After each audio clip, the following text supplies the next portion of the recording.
건강한 가정은 건강한 교회를 만들고, 건강한 교회는 건강한 사회를 만들 수가 있습니다. 기업의 회복 이전에 가정의 회복이 먼저입니다.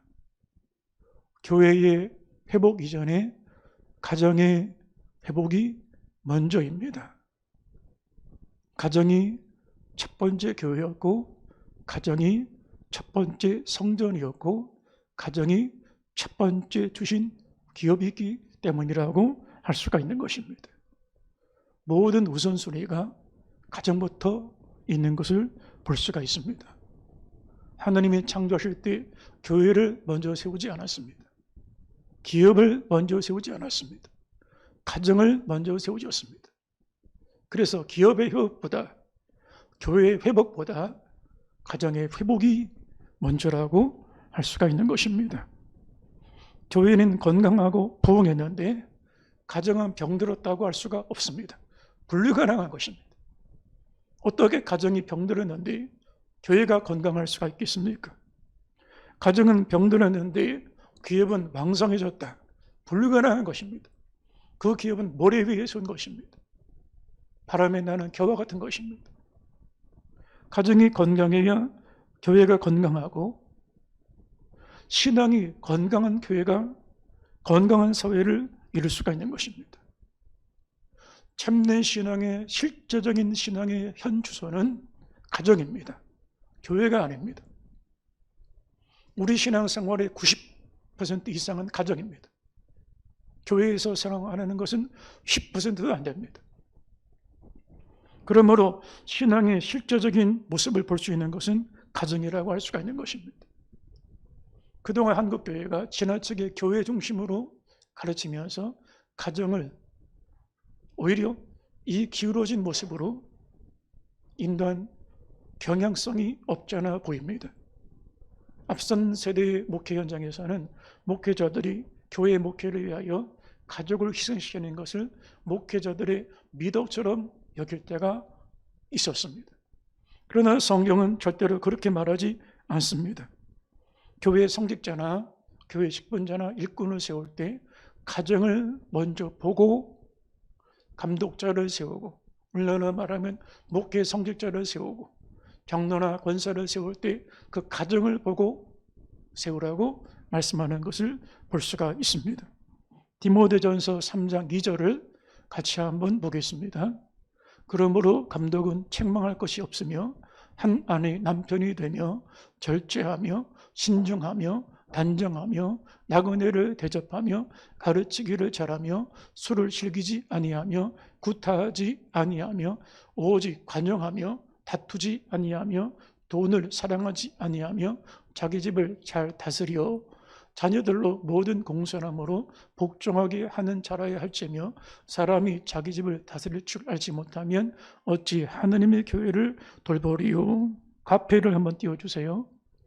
감독들은 책망할 것이 없으며 한 아내의 남편이 되고, 자기 아내를 행복하게 만들어야 교회를 행복하게 만들 수가 있다는 것입니다.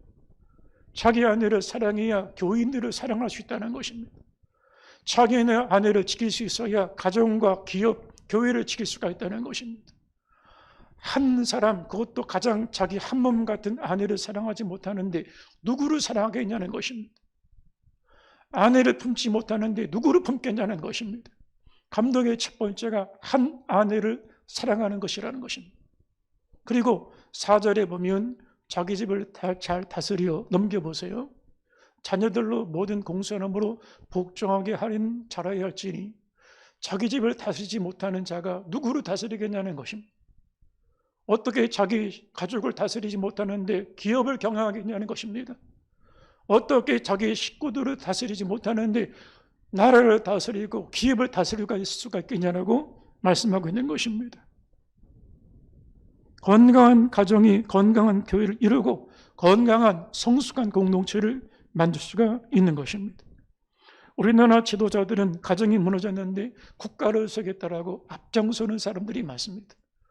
참으로 무모하고 참으로 용감무쌍하지만 참으로 어리석은 얘기라고 할 수가 있는 것입니다. 대통령이 선거 후보로 나왔던 지도자들, 도지사나 장차관이나 청문회 때 그 청문회장에 나와 있던 주인공들을 보면 아니 유능하고 능력 있고 실력만 있으면 되죠. 일만 잘하면 되죠 라고 말합니다. 이것은 참으로 허망한 얘기입니다. 자기 가정을 파괴하고 국가를 건전하게 세울 수 있는 지도자, 이것은 어리석은 얘기라고 할 수가 있는 것입니다. 그런데 이 어리석은 말이 통하는 사회가 되었습니다. 내 주변조차 행복하지 못하게 만드는 사람이 어떻게 국민을 행복하게 만들 수가 있습니까? 내 식구들에게 핏물이 흐르게 만드는 사람이 어떤 사람을 행복하게 만들 수가 있고 진정으로 자기 자신이 행복한 리더십이 될 수가 있겠냐는 것입니다. 가정을 보고 지도자를 세워야 되는 것입니다. 여러분, 만약에 가정이 건강하면 우리가 세상을 살아가다가 기업이 무너질 때도 있습니다. 사업이 어려움 만날 수도 있습니다. 목회적으로 어려움을 당할 때도 있습니다. 그러나 가정이 기초가 든든하면 재기할 수가 있습니다. 그러나 가정이 무너지면 재기가 어려운 것입니다. 왜냐하면 가정이 출발점이기 때문이라고 할 수가 있는 것입니다. 교회에서는 신앙인인데 가정에서는 비신앙인으로 살아가는 경우들이 많습니다. 가정의 신앙이 온전해져야 실제 신앙이 온전해지는 것입니다. 직장과 사업이 어려워도 가정이 바로 서면, 반석에 서면 다시 회복이 가능하다고 할 수가 있는 것입니다. 여러분, 믿음은 나홀로 신앙으로 끝나는 게 아닙니다. 주 예수를 믿으라, 그리하면 너와 내 집이 구원을 받으리라 그랬습니다. 정말 내가 예수를 제대로 믿으면 반드시 나타나는 것은 가족의 구원으로 나타납니다. 멀리 가서 이방 사람 구원하지 못하나 내 집 근처 다니면서 구원할 사람 많도다. 우리가 타국에 가서 선교할 수도 있고 이슬람이나 공산권 가서도 선교할 수가 있습니다. 그러나 내 식구를 구원하지 못하는데 누구를 선교하겠다고 할 수가 있겠습니까? 믿음이 바로 돌아가면 나 한 사람만 변화되는 것이 아니라 가족이 함께 구원받는 역사가 나타나게 되어진다라고 할 수가 있는 것입니다. 할렐루야, 할렐루야. 흔히들 초대교회로 돌아가자라는 말을 할 때가 있습니다. 한국교회 회복 계획을 말할 때 초대교회로 돌아가자, 굉장히 이 큰 명제를 가지고 말합니다. 그런데 초대 가정으로 돌아가자는 얘기는 말하지 않습니다. 여러분, 초대교회로 돌아가는 것 이전에 초대 가정으로 돌아가는 게 먼저입니다. 왜냐하면 출발점이 가정이기 때문에 가정의 회복이 있어야 초대교회로 돌아가는 그 모습이 가능하다고 할 수가 있는 것입니다. 하나님이 세우신 창조의 가정으로 돌아가는 성립교회 가정이 될 수 있게 되기를 주의 이름으로 축원합니다. 할렐루야, 할렐루야. 여러분, 우리나라 지도자들을 보니까 자식들은 마약을 하고 도박을 하고 부부관계는 이미 부도가 났고 신뢰가 무너져서 부도난 부부가 됐고, 그런데 장차관 하겠다고 얘기하고 국가 경영하겠다고 얘기하고 기업 경영하겠다고 말합니다. 여러분, 이것은 공동체를 파괴하는 것이라고 할 수가 있는 것입니다. 테레사 수녀에게 기자가 노벨 평화상을 받았던 테레사에게 수녀님, 인류 평화를 위해 살 수 있는 일이 무엇입니까? 라고 물었습니다. 그때 테레사가 기자 양반, 그런 질문할 시간에 집에 가서 가정의 평화부터 이루십시오. 가정을 섬기는 것이 먼저 출발점이라고 얘기하는 것을 볼 수가 있는 것입니다. 국가를 살리겠다는 지도자는 많은데 가정을 살리겠다는 지도자가 없습니다. 사실은 거꾸로 되는 것입니다. 국가보다 가정부터 세우겠다는 지도자들이 나와야 그 지도자들이 국가를, 기업을 창대케 하고 참 하나님의 거룩한 뜻을 이뤄가는 바른 지도자가 될 수 있다는 사실을 믿으시기를 주의 이름으로 축원합니다. 여러분, 정치인들은, 기업인들은 다 인계가 있습니다. 세상의 모든 직함은 다 인계가 있습니다. 장관도 1년 이상 가는 장관들이 없습니다. 대통령도 5년 단임제입니다. 국회의원 몇 년 배지를 달지 못합니다. 다 시한부입니다. 그런데 가정이 주어진 부부 평생 동안에 이루어지는 그런 성직이라고 할 수가 있는 것입니다. 가정은 작은 천국입니다. 하느님 나라를 미리 경험하는 천국의 모델 하우스와도 같습니다. 여러분, 초대교회로 돌아가자고 얘기할 때 대부분의 교회들이 성경에서 이 모본으로, 이 표본으로 삼는 성경 본문이 사도행전 2장 말씀입니다. 마가 다락방에 오순절 성령 강림했던 그 교회, 120문도가 떡을 떼고 날마다 모여 기도하고 흩어져서 복음을 전했던 교회, 사도들로 말미암아 많은 기사와 표적이 임하고 주의 손이 함께 하심으로 날마다 구원을 받는 무리들이 더해갔던 교회.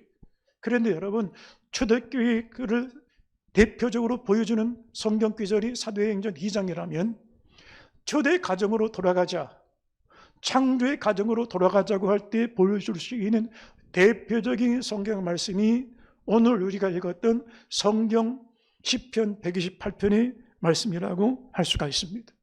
오늘 본문의 이 말씀은 하나님이 창조하신 가정의 설계도를 보여줍니다. 원래 설계도대로 이루어지지 않은 건축물은 불법 건축물입니다. 입주가 불가능합니다. 거기 살 수 없습니다. 그리고 설계도대로 원상 회복을 요구합니다. 그래야 준공검사를 주게 되어집니다. 하느님도 마찬가지입니다. 우리가 집을 짓고 이 세상에서 내가 원하는 원칙과 사상에 따라 누각을 세우고 거기 전각을 일으켜서 집을 지었다 할지라도 성경의 설계도대로 가정을 세웠냐? 그렇지 않으면 하나님은 불법 건축물이라고 말합니다. 네가 그 집에 살 수 있지 않고 가족들을, 자녀들을 양육할 수가 없다라고 말합니다. 다시 설계도대로 복원시키라고 하나님은 말씀하신다라고 할 수가 있는 것입니다. 그러면 하나님이 말씀하신 창조의 가정은 어떤 가정일까? 오늘 본문 1절입니다. 1절을 다 같이 한번 읽어보겠습니다. 여호와를 경외하며 그의 길을 걷는 자마다 복이 있도다. 이 말씀을 띄워놓으세요. 여기 굉장한 중요한 얘기가 있습니다. 그의 길, 우리 길이 아닙니다. 사람의 길이 아닙니다. 하나님의 길을 걷는 가정, 세상의 길이 아닙니다. 그의 길, 믿음의 길을 걸어가는 가정입니다. 죄악의 길, 악인의 길, 세상의 길이 아닙니다. 거룩한 길을 걸어가는 가정이 복이 있다는 것입니다. 지금 우리 가정이 어떤 길을 가고 있습니까? 그의 길을 가고 있습니까? 나의 길을 가고 있습니까? 하나님의 길을 가고 있습니까? 인간의 길을 가고 있습니까? 악인의 길을 걸어가고 있습니까? 의인의 길을 걸어가고 있습니까? 멸망의 길을 걸어가고 있습니까? 아니면 구원의 길을 걸어가고 있습니까? 그의 길, 하나님이 정해주신 길대로 가는 가정이 천국이라고 할 수가 있는 것입니다. 교회를 향하여 그렇게 말합니다. 목사님, 교회나 세상이나 똑같던데요. 그런데 자녀들이 우리 부모에게 말합니다. 아빠, 엄마, 우리 가정은 세상과 똑같던데 세상 못지않네. 시편 128편과 무관한 가정입니다. 교회를 다니지만 하나님이 없는 가정입니다. 여호와를 경외하듯이 하는 가정이 아닙니다. 내가 이루고 내가 일구고 내가 누각을 세운 나의 가정입니다. 여호와의 주권이 없는 가정입니다. 하나님 통치권이 이루어지지 않은 가정입니다. 여호와를 경외하고 하나님이 주재권자가 되시고 다스리시는 가정, 임자시는 가정, 주인 되시는 가정. 할렐루야. 하나님을 경외하는 가정은 부부의 원래의 위치로 돌아가는 가정을 말합니다. 여러분, 하나님 지으실 때 부모는 부부의 위치가 있고 부모는 부모의 위치가 있고 자녀는 자녀의 위치가 있습니다. 그런데 죄는 위치에서 이탈하는 것을 죄라고 말합니다. 사단은 하나님을 섬기는 천사장이 위치를 이탈하여 교만하여 하나님 자리까지 올라가다가 타락한 천사가 됐고, 아담은 위치를 망각하여 선악과 까먹고 하나님과 같이 되어 내 왕국 세우려고 하다가 가정에 내라고 하는 에덴을 상실하고 말았습니다. 믿음은 원래 위치로 회복되는 걸 말합니다. 예수 믿고 구원받았으면 우리 가정이 부모는 부모의 원래 위치로 돌아가고 부부는 부부의 원래 위치로 돌아가는 복된 가정이 되어짐을 믿으시기를 주의 이름으로 축원합니다. 그러면 가정을 세우는 기초가 무엇일까? 부부라고 하는 기둥이라고 할 수가 있습니다. 본문 3절을 한번 읽어보겠습니다. 내 집 안방에 있는 내 아내는 결실한 포도나무 같으며 그랬습니다. 가정을 세우는 관계의 출발은 부모도 아니고 자녀도 아닙니다. 부모 자식 관계가 먼저가 아닙니다. 부부 관계가 출발점입니다. 이 부분에 여러분의 여러 가지 다른 이견이 있을지 모릅니다. 그러나 성경을 보면 아담과 하와는 부부로서 시작을 했습니다. 첫 번째 가정의 출발점은 부부가 시작점이었습니다. 이 부분이 굉장히 중요합니다. 가정의 중심이 부부라는 것입니다. 그런데 부부의 사랑과 행복은 멀리하고 나는 부모만 잘 섬기면 된다, 자식만 잘 키우면 된다, 성경과 다른 것입니다. 부부가 서로 사랑해야 이것이 부모의 행복이 됩니다. 부부가 서로 행복해야 자녀들이 행복합니다. 왜냐하면 가정의 중심이 부부이기 때문에. 부모도 먼저가 아니고 자식도 먼저가 아니고 부부가 먼저라는 거예요. 그런데 대부분 가정이 자식을 위하여 부부관계를 희생을 합니다. 가장 중심이 무너지게 되어지는 것입니다. 부부가 불행하면 부모도 불행하고 자녀도 불행하게 되어지는 것입니다. 우리 한국 가정 통계를 보니까 가정의 부부들 가운데 43%가 이혼을 심각하게 고려해 본 적이 있고 절반입니다. 47%는 결혼하는 것을 후회하고 71%는 언제든지 이혼할 생각이 있다. 잠재적인 이혼을 생각한다는 거예요. 63%는 부부 외의 부적절한 생활, 이중 데이트에 관심이 있고 34%는 이성 친구를 사귀고 싶은 적극적인 충동을 느낀다.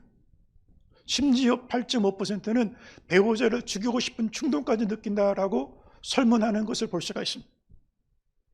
우리 아이들 중에 41%가 가까운 아이들이 가정은 더 이상 따뜻한 안정감과 보호감을 주지 못한다. 청소년들의 우리 자식들의 52%는 부모가 자식과 뼈빠지게 고생하는 건 알겠는데 부모는 나의 실망의 대상이다.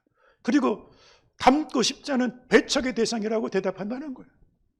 우리가 뼈빠지게 돈을 벌고 고생하는 이유가 무엇입니까? 누구를 위하여 종을 치는 것입니까? 배우자를 사랑하는 모습이 가정의 행복의 출발점이고 부모에 대한 효도의 출발점입니다. 그것이 건강한 가정을 이루게 되어지는 것입니다. 여러분, 우리 가정의 우선순위가 부모도 아니고 자식도 아니고 부부가 될 수 있게 되기를 주의 이름으로 축원합니다. 할렐루야. 거기서 축복이 흘러가고 거기서 사랑으로 부모를 공경하게 되어지는 것입니다. 부부간에 다투는데 아무리 좋은 음식을 주면 부모님이 행복하겠습니까? 부부 관계가 깨졌는데 어떤 것으로 부모에게 효도를 할 수 있다고 생각되십니까? 1만 가지 효도가 다 무효가 되는 것입니다. 부부관계가 먼저 나갈 수가 있는 것입니다. 자녀들을 건강하고 행복한 자존감을 가진 믿음의 인격체로 자기하는 가장 큰 힘은, 원동력은 부부가 사랑하는 모습을 보여주는 것입니다. 서로 아껴주는 모습을 보여주는 것입니다. 여러분, 100만 원짜리 고액과외를 시켜주고 수천만 원짜리 아이들에게 여행을 시켜주면 무슨 소용이 있습니까? 부부가 서로 말 한마디 따뜻하게 해주고 서로 품어주는 모습 보여주는 게 100만 원짜리 과외보다 몇천만 원짜리 여행보다 더 중요한 것 아닙니까? 보이는 아내를 행복하게 할 수 있는 남편이 가정을 행복하게 만들어주는 것입니다. 아내의 얼굴은 남편의 인생의 이력서입니다. 이 종이 쪽지 한 가지 이력서가 아니라 아내의 얼굴 모습이 남편이 살아온 인생의 결과물이고 삶의 열매이자 기도의 응답이고 인생의 이력서라고 할 수가 있는 것입니다. 아내의 마음에 주름이 잡히면 아무리 화장을 해도 수심을 지울 수가 없는 것입니다. 남편의 사랑이 아내에게 행복으로 전염되는 것입니다. 예전에는 우리 사회가 유교적인 질서가 강해서 아내는 집사람, 남편은 바깥 양반. 그러니까 남편은 유능한 남편, 실력 있는 남편이 누구냐? 바깥 일만 잘하면 열심히 일해서 돈만 벌어주면 남편 구실을 다 했다는 거예요. 그리고 아내 구실은 어떤 역할이냐? 집에서 생활 살림하고 애들만 잘 키우면 된다는 거예요. 이거는 성경과 무관한 얘기입니다. 성경의 아브라함은 첫 번째 성직자였고 첫 번째 이삭에게 랍비였고 첫 번째 친구였고 사라를 통하여 예배를 가르쳐준 게 아닙니다. 아브라함이 이삭의 손을 붙잡고 모리아 산에서 목을 따면서 자식의 생명보다 예배가 소중한 것을 가르쳤습니다. 아버지가 가정의 성직자였습니다. 이게 성경에 보여주는 천국을 이루는 가정의 모습이라고 할 수가 있는 것입니다. 부부는 돕는 배필입니다. 창세기 2장 18절 한번 보겠습니다. 여호와 하나님이 이르시되 사람이 혼자 사는 것이 좋지 아니하니 내가 그를 위하여 돕는 배필을 지으리라 하시니라. 성경의 유명한 배우자의 정의가 돕는 배필이라고 그랬습니다. 나의 필요를 채울 수 있는 사람, 나의 욕망을 채울 수 있는 사람, 나를 도와줄 수 있는 사람, 이렇게 살면 평생에 채울 수가 없습니다. 그런데 내가 도와줘야 될 사람, 내가 도와줘야 될 사람, 내가 채워줘야 될 사람, 그래야 이게 배우자라는 것입니다. 이화여대 김수지 교수와 고대 김인수 교사가 결혼을 했습니다. 그런데 이 두 사람이 어떻게 러브스토리가 시작이 됐냐? 신촌의 다락방 성교공부라는 작은 기독교 선교 단체가 있었는데 여기 청년들이 모여서 성교 공부를 합니다. 그러다가 김인수와 김수지가 눈이 맞았습니다. 믿음이 하나 됐습니다. 그래서 결혼을 했습니다. 그런데 결혼하고 봤더니 김인수는 고졸 출신이고 김수지는 이화여대를 다니고 있었고, 그리고 그 곁에는 KS 출신들의 잘 나가는 그 남자들이 줄 서서 김수지한테 청혼했습니다. 그런데 김수지는 그 KS 출신들을 포기하고 고졸 출신의 김인수를 선택을 했습니다. 결혼해 봤더니 시부모님 모시고 증증시야 시동생까지 도시락 뒷바라지 다 하고 결혼할 때까지 그 뒷바라지를 다 했습니다. 그리고 고졸 출신의 그 남편 뒷바라지에서 대학 공부를 시키고 대학원까지 박사학위까지, 그래서 마침내 고대 교수까지 뒷바라지를 다 해줬습니다. 김인수 교수가 자기 아내한테 물었습니다. 여보, 그때 당신이 어때 나보다 잘 나가는 사람, 능력 있는 유능한 사람 많았는데 왜 KS 출신들을 선택하지 아니하고 고졸 출신의 형편없는 나를 선택했냐? 그런데 김수지 박사가 한 얘기가 이거예요. 성경을 보니까 배우자를 선택할 때 돕는 배필을 선택하라고 그랬는데 내 주변에 여러 남자들은 내가 도와주지 않아도 충분히 자기 실력으로 다 살 수 있는 사람들이었다. 근데 당신은 내가 도와줘야 될 사람으로 여겨졌다. 그래서 나는 하나님 말씀대로 내가 돕는 배필로 당신을 선택했다. 나를 도와줄 수 있는 사람, 내 야망을 채워줄 수 있는 사람이 아니라 내가 도와줄 수 있는 사람, 나의 도움이 필요한 사람, 당신은 선택했다. 남편과 아내는 서로 돕는 배필입니다. 오늘 성경에 내 집 아내는 결실한 포도나무 같으며, 여러분 남편의 열매, 아내 열매를 맺어갈 때 포도 열매를 맺으려면 가지가지마다 버팀목을 세워줘야 됩니다. 여러분 남편과 아내 가운데 기도의 버팀목, 신뢰라고 하는 버팀목, 사랑이라는 버팀목이 인생의 위기 순간순간마다, 또한 인생의 사계절을 지날 때마다 어떻게 인생의 봄만 있겠습니까? 따사로운 화창한 여름만 있겠습니까? 혹독한 겨울도 있지 않습니까? 그런데 이 고난의 겨울을 지날 때도, 아이들을 키울 때도, 아이들의 인생이 어떻게 인생의 따뜻한 봄만 있겠습니까? 인생의 크고 어려운 환난의 겨울도 지나지 않겠습니까? 그런데 남편은 아내의 버팀목이 되고 아내는 남편의 기도의 버팀목이 되어져서 열매를 맺는 가정이 될 수 있다는 사실을 말씀하고 있는 것입니다. 행복은 저절로 주어지지 않습니다. 감나무에서 감열매 떨어지는 것처럼 기대를 한다고 행복이 오는 것 아닙니다. 행복은 만들어가는 것입니다. 사랑한다는 말, 감사하는 말도 만들어가는 것입니다.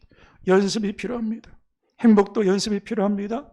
서커스 단원들이 돌고래를 조련을 할 때 똑같은 말을 3만 번 정도 해야 비로소 말귀가 통한다는 거예요. 여러분 114 교관원들이 직접 실무에 배치되기 전까지 안녕하세요 이거를 솔음에 맞춰서, 사람이 들을 때 가장 맑은 소리가 솔음이라고 하는데 1만 번 연습을 시킵니다. 안녕하세요 똑같은 5글자인데 이게 10번 100번이 아닙니다. 10,000번 훈련을 시키면 저절로 자다 깨도 안녕하세요가 그대로 남아요. 사랑합니다, 감사합니다, 고맙습니다, 이 말이 그렇게 힘들지 않습니까? 왜요? 훈련이 안 됐으니까. 평소에 안 웃던 근육 가지고 웃으려고 하면 굉장히 어색해요. 말도 마찬가지예요. 연습이 필요한 것입니다. 사랑도 행복도 훈련이 필요하고 연습이 필요한 것입니다.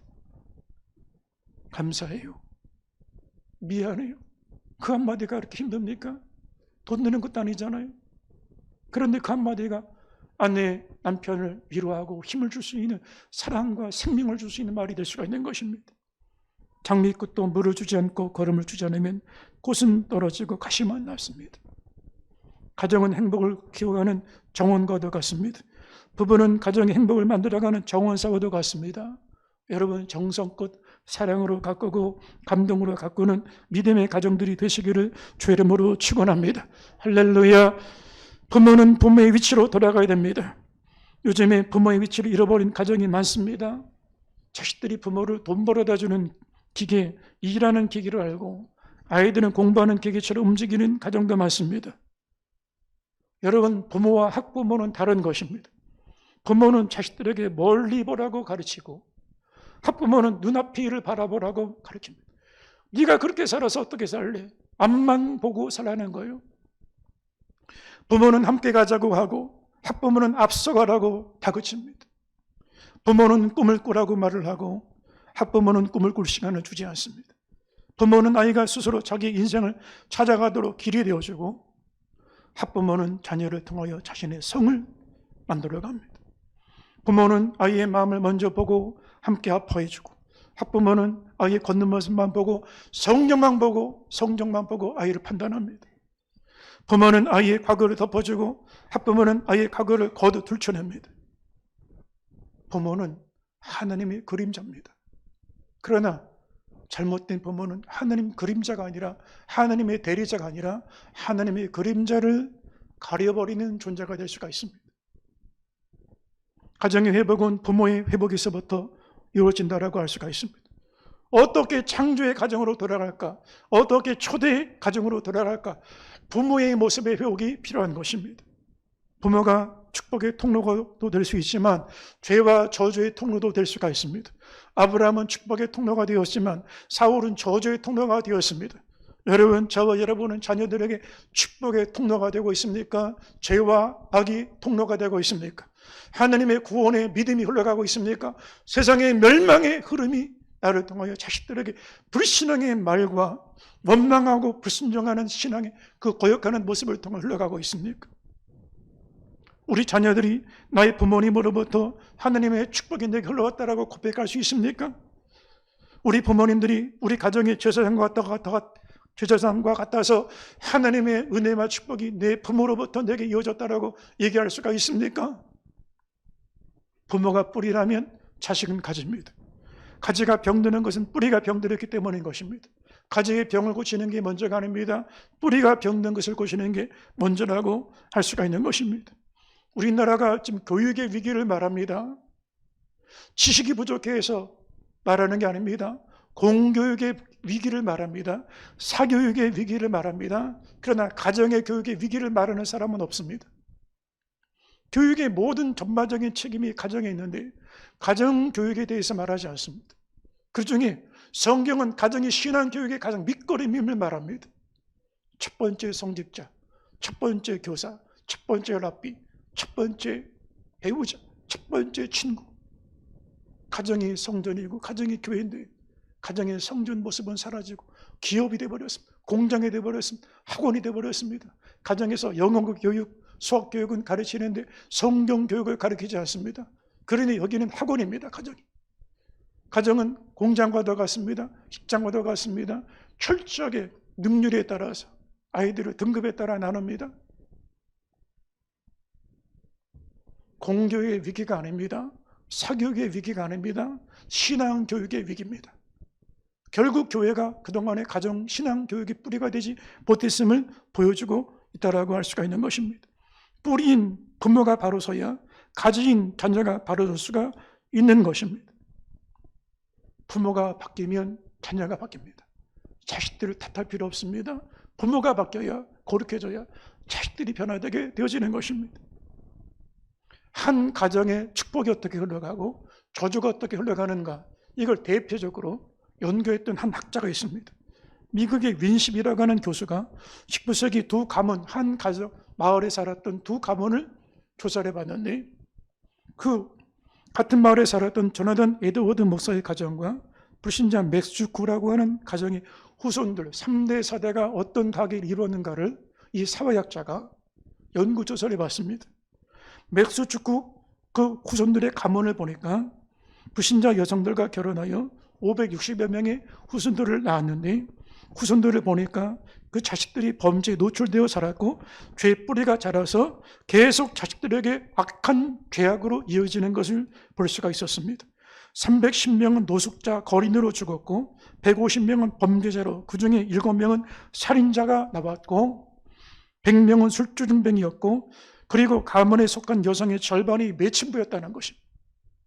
환경의 요인, 배경이 굉장히 중요한 것입니다.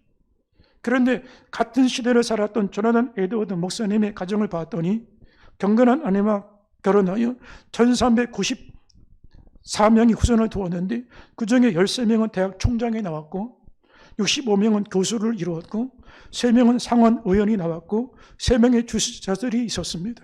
100명의 변호사가 나왔고 30명은 판사들이었습니다. 56명의 외과 의사들이 나왔고 그 중에 1명은 의과 대학장이었습니다. 그리고 75명의 군대 장관과 100여 명의 선교사와 목사들과 작가들이 배출되었고 80여 명의 공직자들과 그 중에 1명은 시장과 1명은 재무부 감사관과 1명은 미국 부통령이 배출되었습니다. 신앙의 영향력이 이만큼 무서운 것입니다. 그런데 조나단 에드워드 가정이 단순하게 목회자의 가정이기 때문에 이런 자식들을 키웠을까? 그게 아니라는 것입니다. 조나단 에드워드 가정에 독특한 자녀 교육법이 있었는데 아이들이 대학을 졸업하고 사회에 진출하면 이제 스스로 자립하고 독립하게 만들었다는 거예요. 대신에 이 자식들에게 뭘 남겨줬냐? 신앙의 영적인 유산들을 남겨줬는데 그 유산을 남겨주는 방법이 이 방법을 채택했다는 것입니다. 그 방법이 어떤 방법이냐? 아이들이 잠자리에 들 때 부모가 잠드는 아이들의 머리에 손을 얹고 축복기도를 해줍니다. 그러면 이 축복기도 소리를 들었던 아이 마음속에 영적인 도덕적인 자산이 쌓여지는데 이 윈십이라는 교수가 100불 정도 쌓였다라고 가정을 해보죠. $100 정도가 마음속에 심겨졌다. 그리고 저녁 때 식사를 차리는데 남편이 아내 옆에 가서 이렇게 품 안에 안아주면서 고마워, 힘들지, 말 한마디 해주는데 그 모습을 보고 아빠 엄마의 뒷모습을 보고 아이들 마음속에 도덕적인 영적인 자산이 100불이 또 정립이 되어진다는 거예요. 그리고 식탁에 둘러앉은 자식들과 믿음의 대화를 나누고 함께 위로해주고 격려해주고 가정예배를 드립니다. 그때 아이들의 마음속에 도덕적인 영적인 자산이 100불이 정립이 되어진다는 거예요. 그렇게 해서 이 아이들이 출생 때부터 대학을 졸업할 때까지 쌓여지는 자산이 어느 정도 되냐? $10,000에 해당하는 눈에 보이는 그런 달러 가치가 아닙니다. 영원한 영적인 도덕적인 믿음의 유산이 아이들의 마음과 정신 속에 정립이 되어진다는 것입니다. 이 $10,000의 영적 자산을 가진 아이들은 사회 어디를 가도 리더십을 이루면서 그 거룩한 습관과 성품을 이어받은 아이들이 미국 사회의 거룩한 리더십의 자리에 나가게 됨을 이 학자는 연구 결과를 통하여 소개하는 것을 볼 수가 있습니다. 시편 112편 2절 말씀을 보니까 그 후손이 땅에서 강성하며 정직한 자들의 후대가 복이 있으리로다 라고 말씀하고 있습니다. 사랑하는 성도 여러분, 저와 여러분의 당대 예수 믿고 천국 가는 믿음으로 그치지 말고 저와 여러분의 믿음 때문에 후대에 이르기까지 천대 만대 이르기까지 후손들이 더 강성해져가는 믿음의 가정이 되시기를 주의 이름으로 축원합니다. 할렐루야, 할렐루야. 여러분, 좋은 부모가 되는 것도 연습이 필요하고 훈련이 필요합니다. 좋은 피아노 가졌다고 누구나 훌륭한 좋은 피아니스트가 될 수 있는 게 아닌 것처럼 자식을 낳았다고 다 좋은 부모 되는 것 아닙니다. 그 부모 가운데서도 여러분, 태보하는 아버지, 무관심한 아버지, 자기 책임을 다하지 못하는 아버지, 정서적인, 정신적인, 영적인 학대를 하는 부모도 나올 수가 있는 것입니다. 미국의 가정을 보니까 55%가 역기능적인 부모들이다. 역기능적인 자녀들이 나온다. 이 통계를 보고 가정상담학자였던 버지니아 사티어가 이렇게 해석을 했습니다. 가정은 건강한 온전한 인격을 생산해내는 공장이라고 한번 얘기해 보자. 그런데 공장에서 역기능적인 생산품들을 55%를 만든다면 여러분이 만약에 주식 투자를 하는데 그 공장에다 투자를 할 수가 있겠느냐? 이미 미국 가정은 그만큼 황폐해졌다는 것을 실증적으로 얘기하는 것을 볼 수가 있는 것입니다. 역기능적인 부모가 역기능적인 자식들을 만듭니다.